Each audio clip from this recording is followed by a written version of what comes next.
and welcome to Daily Disciplines. You know, from time to time, as I read and I think and I listen to various things, I'm challenged about the next thing that I need to be working on a daily basis. And though what I want to talk with you about today, I think I do work on it quite frequently, it's still something that I need to look at every day. This is, after all, daily disciplines. And there are some that just take priority over everything in life. Today happens to be one of them. Winston Churchill, one of my favorite characters of history, put it this way: without integrity, nothing else matters. With integrity, nothing else matters. We approach today one of the great days of our calendar year, in my opinion.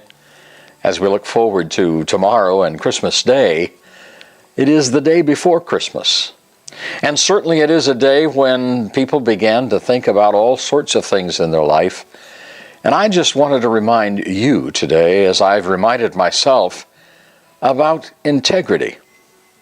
I would share just one story with you that I think brings out the power of integrity and the necessity for it in all sorts of dealings in life.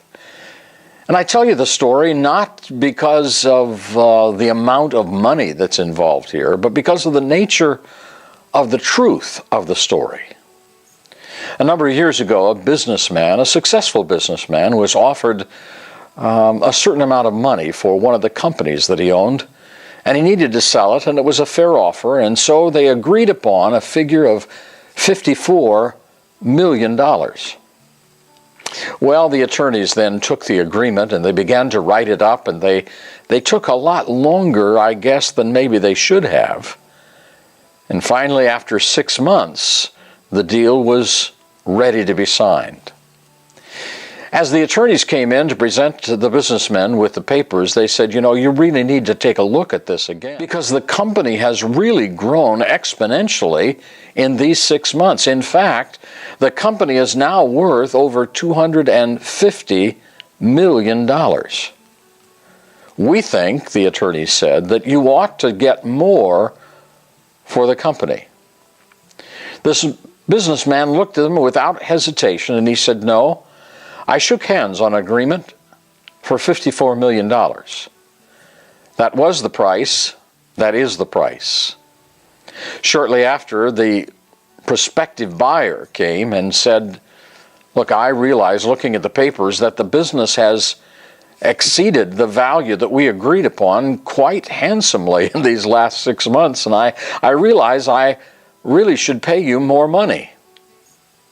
The businessman looked at him and said, no, I shook hands and made an agreement with you 6 months ago for this company. $54 million is what you owe me. And the deal was done. So here's the question. What does it take for you to be a person of integrity? Is your integrity for sale? Either for money or for influence or for all sorts of reasons in life, why people oftentimes put the integrity of life on a back burner momentarily to go ahead and do something that they really want to do. Or is your word your bond? Boy, that's the way I want to live my life. I challenge you to think about your life today as you discipline yourself to think about integrity. Have a great day. We'll talk again soon.